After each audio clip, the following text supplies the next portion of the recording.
Welcome to the Fallon Forum. Good to be here, folks, and great to have Dan Kelly back in the saddle. Dan's co-hosting with me tonight, and we're all sorts of excited about that here in Skywalk Country. Great tonight. To be here, Ed. Yeah, good to have you. Hey, we've got a few things to talk about tonight. The dead candidates who got elected, I think there's some potential in that. Also, poverty in America now at 16%. Meanwhile, coaches' salaries are through the roof. We've got that to talk about, and we've got to talk about the farm subsidy, the food stamp program a little bit, and how that ties with that, at least one of those issues. But we're also going to talk with Dan Kim about the Immigrant Entrepreneur Summit coming up, and we're going to talk with Michael and Bonnie Garvin about renewable energy. But let's start with, again, thanking the people who helped make this show possible. The Iowa chapter of the Sierra Club, of course, and Iowa Physicians for Social Responsibility. And I want to remind you, again, we're going to be talking about the Immigrant Entrepreneur Summit a bit, but that is a great event coming up on Saturday, November 9th, and you should think about attending if you've got any hopes at all, any desire at all to take your dream and make it a small business reality. I do want to thank the bookstore right downstairs from where we broadcast this program. The bookstore is one of the only there are only two locally owned bookstores left in Des Moines. And this is an intriguing book called Amsterdam, A History of the World's Most Liberal City. And you thought it was Newton, Dan? No, No, you didn't think it was Newton. Okay. No, I knew it was Amsterdam. You knew it was Amsterdam? Okay, well, it is Amsterdam, and it's by Russell Shorto. And if you mention the Fallon Forum, you get 10% off this book down at the bookstore. Again, if you want to call, John Heitzman, the owner, is very accessible. The store is located on Locust between 6th and 7th. You can also give him a shout as well. All right, folks, I want to also thank one more business supporter, Hawk Restaurant. I stopped into Hawk Restaurant for lunch today with the superintendent of the Des Moines Public Schools. We like to catch up once in a while. And he'd not been there before. He was duly impressed. I used to say Hawk gets 90% of its food from Iowa farms. Well, it's up to 95% now. So how do you beat that? It's pretty amazing. Check them out, folks. That's Hawk Restaurant, HOQ Restaurant, at East 5th and Walnut in the the East Village neighborhood. Okay, so Dan, we had an election this week. We did. We meaning other people. You were not on the ballot. No, I was not. Neither was I. And there were no contested city seats on the city council in Newton. I went and voted, of course. I want to show support. Didn't take any sides or anything like that? There was no side to be taken, so it was an easy vote. What do you think about the two dead people who got elected? And one of them's in Des Moines. Well, Des Moines, Washington, sorry. But yeah, seriously, Des Moines, Washington elected a dead guy. And then elsewhere in Washington, they elected another dead guy. Well, as long as dead people aren't voting, I think we're okay. Well, no, this isn't Chicago. This is Washington State. But we're not in Chicago. We're in Des Moines. But so. I'm thinking maybe this is a way to improve the way Congress gets along. I mean, maybe more people who get elected to Congress and they are no longer able to breathe and cause mischief. The thing might flow a lot smoother. What do you think? I think I'd rather stay out of this conversation. Well, you're such a smart politician anyway. All right. In other news, Dan, I'm sorry, Ed. I can't think of a quick comeback for that. And it just, I could try one and it would not go the right place. So let's just not go there. You probably noticed on another subject. You probably noticed that the new survey on poverty shows that 1 in 6 Americans is now poor. Yes, 16% of the population is now considered impoverished. Yes, and meanwhile, food stamps are being cut. Right. And and food stamps are kind of part of that safety net. They're probably the most important component of the safety net for people on the verge of poverty. Yes. I mean, I look at this and. I wish a candidate like John Andrews, but without all the baggage, who talked about poverty as a real issue, was involved with a debate on this right now because this is an issue. Right. It is. And as you know, last session, we did get some legislation passed and signed by the governor to provide some additional support to the food banks. It is a situation where when you make a donation to the food bank, you're helping us to get to that $1 million level, and once that $1 million level is reached, the state will kick in $1 million to help the food banks. Yeah. The food banks are full of wonderful people that do great volunteer work. I've met lots of them in my capacity as a state representative. Representative Art State and I worked really hard on this, along with several other legislators in both parties. And Branstad finally came around on this. Branstad signed it. The first year he passed, or he vetoed potential funding for the food banks, but this year he made the right decision. And what brought him around? What do you think? I think there was he realized it was a mistake. He realized that I can't speak for him, of course, but it just seems like if you correct a previous bad decision, you've realized that you made a mistake, and you need to change. I just have a hard time seeing Governor Branstad use the word mistake. I'm not speaking for him. That's just the way I see it. You're just a very sharp politician, aren't you? You're not going to weigh in on the dead candidates. You're not going to weigh in on Branstad's listen, this is inner mind working. This is not politics. This is just the way I am. I can't break this. This is just the way I am. I think it's a bad habit, right? Being logical and diplomatic, I guess, is just what I try to do. I think he realized it was not the route he needed to go. He decided to go ahead and help the food banks. But we've got to remember this, Ed. We need folks out there to make the donations to get this going. It's not just funding coming directly from the state without the matching funds coming from the public. So and there are lots of corporate donors to that as well. So the bottom line is we have too many Iowans that go to bed at night hungry, and many of those Iowans that are going to bed at night are hungry are children. Yeah, and a growing number of them. Right, and that's a tragedy.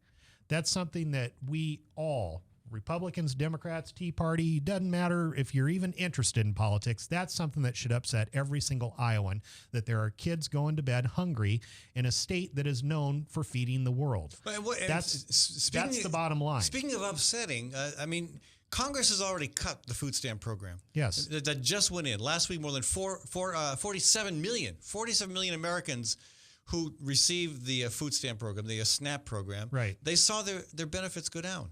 And now Congress is beginning to talk about further cuts. Steve King wants to cut $20 billion from the program, but even the Democrats in Congress, in the U.S. Senate, are talking about cuts. What part don't they get of what you just said? What they don't get is where people go if they're hungry. That's what they don't get. Right. If people don't, what do we do to get them to get it? Listen, I'm not a historian, but I know enough to know that when people are hungry, there's trouble.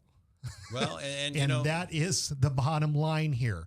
When people are not able to meet their very basic human needs, we have problems. Well, what if people just learn to eat cake? That worked really well in France. That's kind of what cake is good. Don't give me a history test. Don't give me a history test. But I know who said that, and I know the circumstances, and you know the results. And I know the results. Right. And history, if we do not learn from history, we repeat it. Even if it's French history. That's right.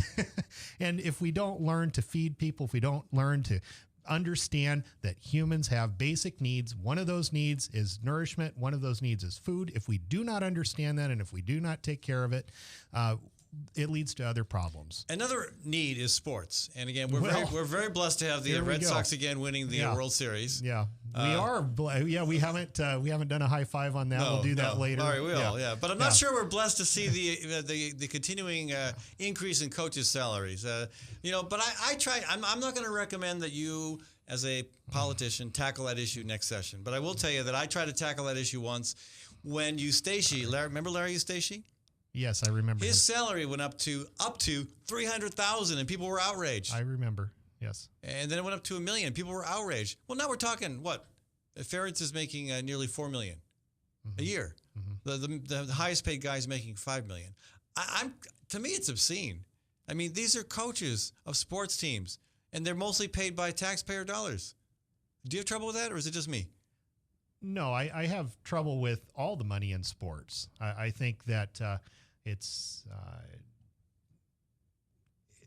taking the focus off of what sports is all about. And, I'm not... Well, what education is all about. Too. Right, and what education is all about. In fact, Ed, we've talked about this off camera before. I'm not as big a sports fan now as I used to be. What's wrong with you? Well, I'll tell you why. I mean, I used to know everything there was to know about every statistic in every team, especially the NFL, and I don't follow it as closely as I used to. You know why? Because you're focusing on NASCAR. You know why? Well, that's true. I do follow NASCAR now, but because Newton, Iowa is the home of the Iowa Speedway. That's America's place to race. 5 weekends next summer.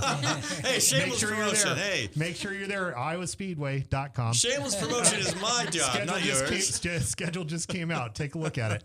So, listen, sports has a place in our society. Sports has a place in our culture. We need to find the proper place for it. But back to what I was saying, I don't follow it as closely as I used to.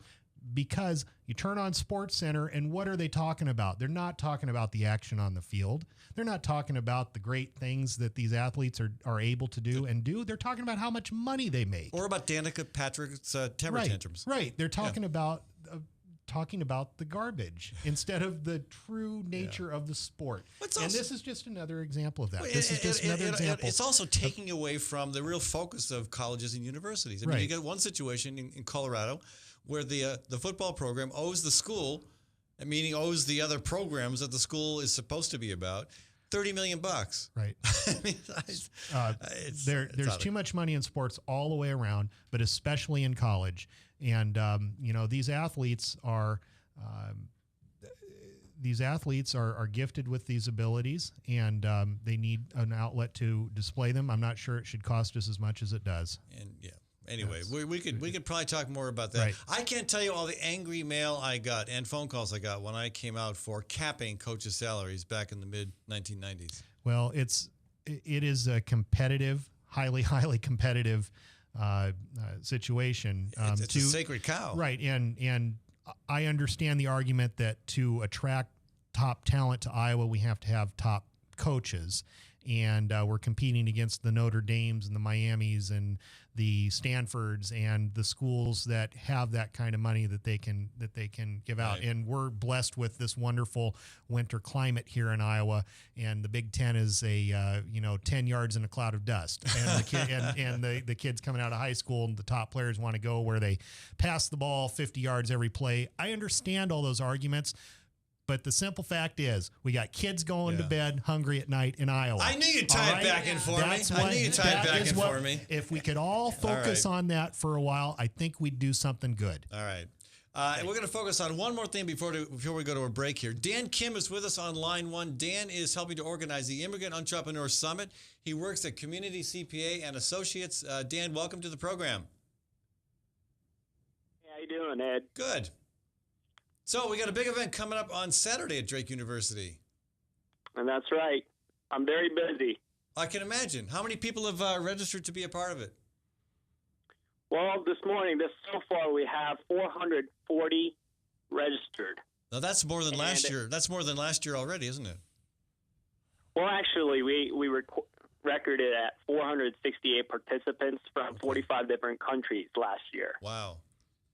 Well, we came a long way since 2008, where we had 300 from 35 different countries. And again, this is the Immigrant Entrepreneur Summit, but as I've been telling people, you don't have to be a recent immigrant to attend. You can be a Fallon from Roscommon County 2 generations ago, or a Kelly from some swamp in Cork. I don't know where your people are from, but but you don't have to be a recent immigrant to attend.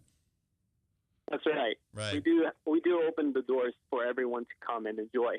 Right. Any business-minded individuals can come and learn and educate themselves on systems that do work and help them get started with creating business or enhancing their business performance.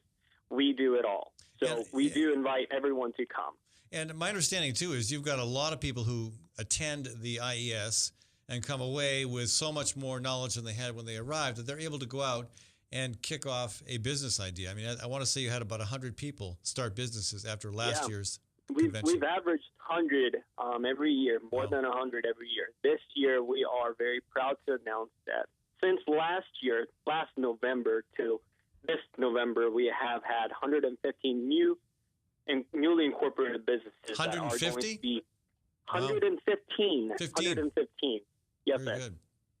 Yeah. Well, So Dan, we're very excited. I know that when Maytag closed in Newton, there were folks scrapping to figure out how to make a living. And I talked to several that had come up with some great ideas. One guy he went from his job at Maytag to raising free-range beef. And I know that other people have done creative things in Newton, but Sure.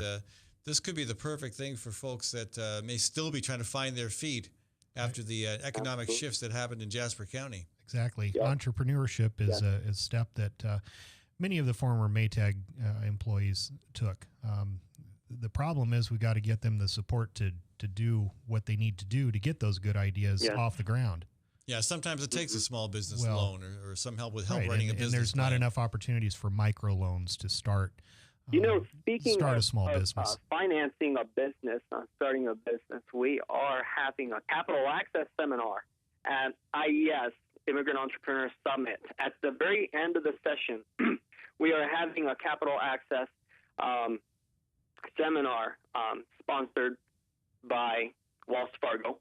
And we're actually putting this together just to educate people where to access funds to create their business. And we have 20 different ways that we're going to talk about that Wow. here at Drake Olmsted Center. So we do want to invite everyone to come and learn. All right. Well, folks, if you'd like to register, it is not too late. I believe it's not too late, correct, Dan? It's never too late. No. All right. Go to iesusa.org and sign up. It's only $35 for an entire day of workshops, and that includes breakfast and lunch as well. I mean, even if you just went for breakfast and lunch and skipped the workshops, it'd be a good deal. But I recommend staying for the workshops as well. Dan, thanks for joining us, and I look forward to seeing you on Saturday. Thanks, Ed. Thanks for having me. And I also want to thank Kim Foley with N-Touch Therapy Services for helping to sponsor this segment of our show. Kim is a licensed physiotherapist and massage therapist. She'll do an hour-long massage, head to toe, for only $40 if you are a first-time client. Give her a shout at 979-8629. That's 979-8629. And I also want to thank Community CPA and Associates. That's where Dan works, the gentleman who just got off the phone with us. Community CPA is founded by Ying Sa, and it's now the 10th largest accounting firm in Iowa at 3816 Ingersoll Ave. When we come back, we're going to talk with Michael and Bonnie Garvin about renewable energy. They've got a company, they've got an idea, they've got some innovative thoughts, and we're going to talk with them about that. I'm sure Dan Kelly, of course, being from the renewable energy capital of Iowa. Can I call Newton that? I think we deserve that, actually. Yeah, you'll I think we do. you'll probably want to weigh in on this conversation. And as home well. of the Iowa Speedway. All right, none of that. All right, folks, we'll be back in just a minute. Stick around. From the RE/MAX Real Estate Concept Studios, this is Webcast One Live. Drug and alcohol addiction slowly steals a person's identity, tearing away pieces of their life little by little until one day it seems like the hope of a happy future is gone and there's no chance of getting it back.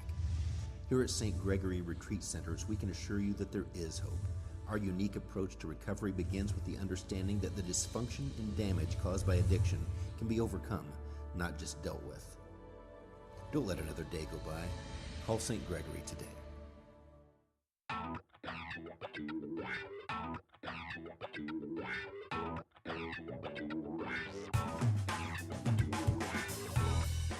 Well, good morning. This is the 7th of June in the Lord's year 2010, and this is day one of webcast1live.com. We will begin with Max World Live with my special guest, Tom Coates. In just a minute, there's Tom. Wait. Howdy. And we will be live for the very first time on Webcast One Live.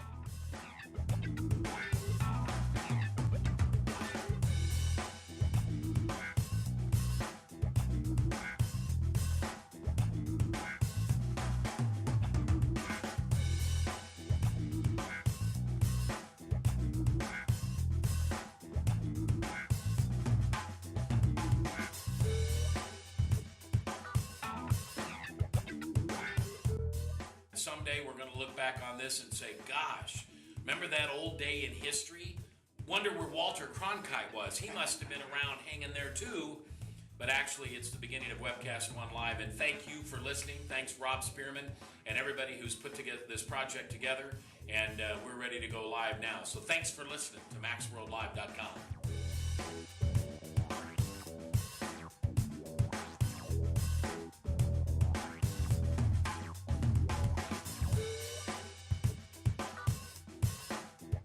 I can't tell you that it's going real well from time to time, but it is going, man.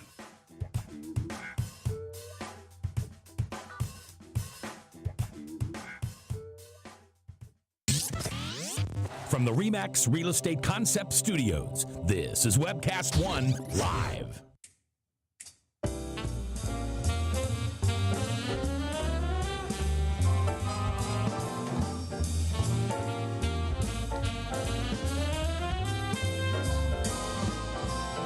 I'm not the guy who cared about love. I'm not the guy who cared about fortune. Welcome back. That is Max Wellman, and we're ready to roll into round two of the Fallon Forum tonight.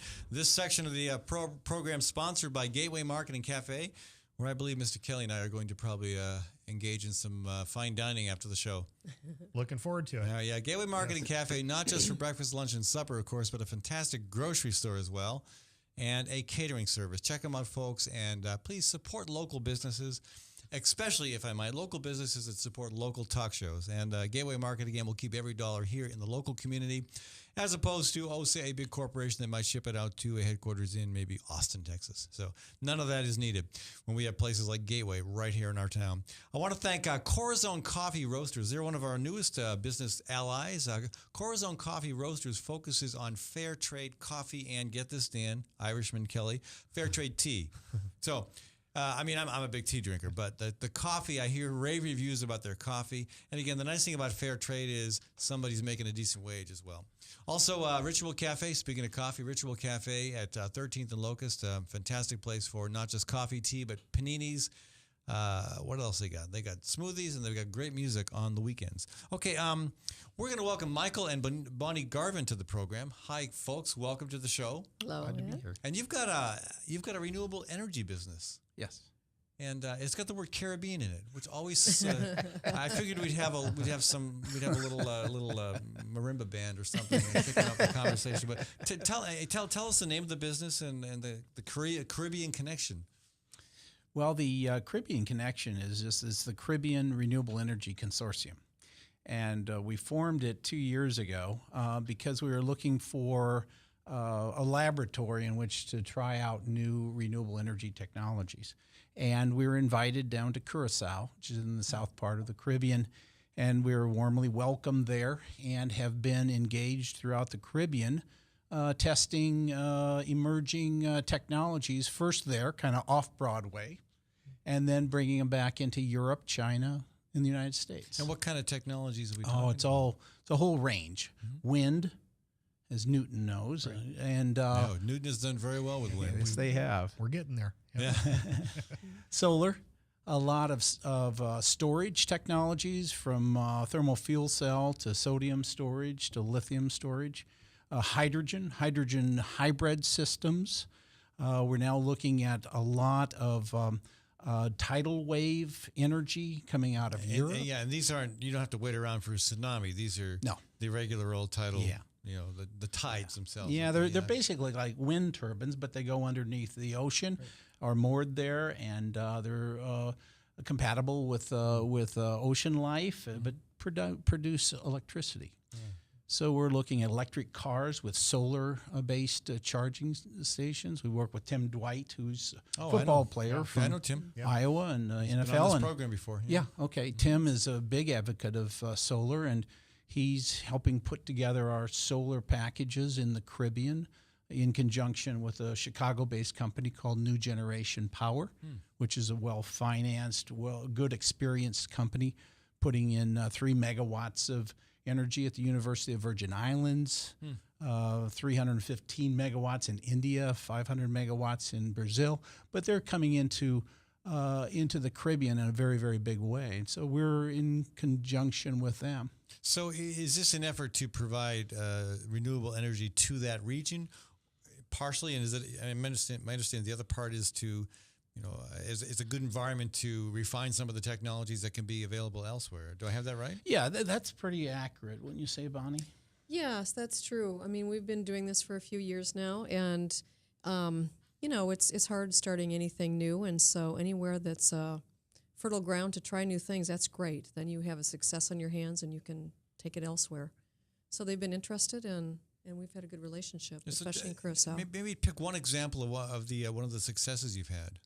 I'd say the hydrogen hybrid systems. Okay. Hydrogen hybrid systems come out of work done by a gentleman by the name of Jeff Sheeran. And Jeff Sheeran's I consider one of the premier emerging technology designers. He's done a lot of work, but Sheeran's developed a technology that is a hydrogen hybrid. It produces from distilled water, produces about a gallon of hydrogen, gaseous hydrogen a minute. And PepsiCo decided to put that equipment on their trucks, 178 of their trucks, and experienced about a 15% reduction in consumption of fuel and reduced emissions by about 82%. So you got a win-win situation. Now, that's an incumbent technology, and that's still using diesel, still using fossil fuels, right, but in a safer way that we can transition to completely carbon-free technologies like solar and wind and tidal. Right. I think it's wonderful what's happening down there, and it's important for us to, of course, focus on the elimination of greenhouse gases and what that does for the environment and so on. But I know in my community, the main impact that most folks are interested in is the jobs that are created by renewable energy.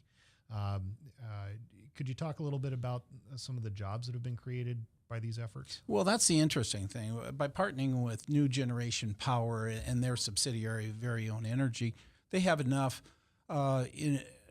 financial clout and university-based knowledge that they're putting together programs for training technicians to install solar, to maintain solar, wind, tidal technologies. They're looking at putting in a medical school in the Caribbean that's sorely needed in the Caribbean with the health problems that they have in the 35 million people there. We're looking to do similar kinds of things with hydrogen hybrid systems. We can retrofit 15,000 ocean-going vessels that they could comply with the EPA Tier 1, the Tier 3, Tier 4 EPA requirements coming into U.S. ports by the year 2016. All those ships have to be retrofitted. They don't have to be retrofitted in Rotterdam. They can be retrofitted in Curacao and Wilhelmstad or in St. Thomas, and there's hundreds, if not thousands, of jobs just retrofitting to hydrogen or to other fuel sources. A lot of work to be done. So the opportunities are there. And the switch to clean, renewable energy is good for our economy. Oh, absolutely. It's not holding us back. It is not setting us back. It's moving us forward. So in terms of applications here in Iowa, in terms of possible, to play off what Dan said, employment here in Iowa, what are we looking at here? Technicians, and we've got some good schools that University of Iowa, Iowa State, the community colleges are incredible in producing technicians. You just saw a large investment of Mid-American Energy into wind again here. Another one, Yeah, another one. This isn't their first. This isn't their first rodeo. Right. So you got a situation where you got a need for a lot of technicians in wind. Now we're looking at distributed generation. And I was just going to ask about that because that's so important to try to make sure that everybody has a piece of this pie. It's a great opportunity, but if it's all controlled by one entity, it's the economic opportunity is just not going to be there. Well, there's the rub. We've had a social contract with utilities for 80 years. And what we told them as a society that they could have basically a guarded monopoly on energy delivery, as we did with the railroads years ago. Now the times have changed, but they still are going to be a partner. So my message is that the incumbent has a part to play. There's money to be made by private utilities, such as Alliant and Mid-American, in a distributed generation world. They can buy equipment that we're bringing together. They can lease it to customers. But Michael, they want to make all the money. That's the problem. I mean, we saw Iowa City make an effort to try to move toward municipal utility not too many years ago, and Mid-American led the charge against that. Well, that's why we're working in the Caribbean, Ed. The Caribbean allows us to try different financial models. Right now, Mark Jacobson, who is at Stanford University, is doing some incredibly important things, with a project called Solutions Project. And what they're doing is they're showing states like New York and California, and ultimately Iowa, because they're going to do the entire United States, do an assessment of how they can go within 15 to 30 years to all renewable, sustainable energy. The March for Climate Change is very, very important. It is the first time in history that we will have a social dynamic leading a technological change. If you take a look I've never thought of it that way. It's incredible. If you take a look at the Stone Age, Right. they did not stop the Stone Age because they ran out of stones. Did not happen. Bronze was invented, and they went on to technology. If you take a look at the Renaissance, it was the technologies that were developed for shipping and transport by ocean and water that made that difference. The Industrial Age, with the creation of the steam engine, that was brought by technological change. Digital Age, everything we did with Texas Instruments and the space program. For the first time in the history of humankind, we will be seeing a social change dynamic exemplified by the March next year. And one thing we want to do in this March is showcase the technologies that you're working on, that so many other good people are working on. We have somebody offering to supply a mobile wind generating unit. Absolutely. We're looking at parabolic solar cookers. We're looking at ways of dealing with waste that involve not just tossing it on the ground or in a landfill, but actually composting it. So many things. I mean, a lot of this stuff still has the kinks to be worked out, but, back to employment, there's so much opportunity here when it comes to the jobs that can be created through these new technologies. So, the March is not just people walking across the country. It's showcasing the things we need to be doing to deal with climate change. And I like how you said it, a social movement leading a technological revolution. First time in the history of humans. I would also add, too, that we have been encouraged in our company. It's kind of difficult working in this field, but we feel like there's lots of people who have a lot of passion and a lot of interest, as well as technologies, but we're all kind of islands sitting around, and I always say, we need to connect the dots. Then it's really going to happen. So I think the Climate March will do a lot to bring all those dots rolling across the country with them, a lot of education and enthusiasm will come along with that. As I understand from our Marcher director, Zach Heffernan, you both are considering signing on to the March next year. And speaking, so we're talking. Yeah, well, we'd love to have. I mean, we don't quite have the educational component figured out yet because it's going to depend on who signs up, who participates, and what kind of skills and passions and abilities you have. But I think this message would be one that would be very well received throughout the March. So I hope you do the whole darn thing. Anyway. I'm a school psychologist, so I have to be at work sometimes. Yeah, sometimes. Well, we'll probably need a psychologist on the March, too. Some of us might go crazy. We've already looked at the route. We said, we have to be here and here and here and here. Yeah, well, just if you march through Newton, make sure you gotta make sure that you recognize that Dan is king for the day. Absolutely. Wonderful. Newton Kellogg, that's my leg. That's his leg. All Well, right. it's interesting, Dan, because there's a technology company that is basically a valveless engine, and they said, why don't we run at NASCAR tracks sometime? Sure. And just to show the power and the fuel reduction needs. And I said, I'll tell you, I know a track in Newton. Iowa Speedway. Yeah. 5 races Well, this on summer. that note, that's a great segue into my final promotional pitch.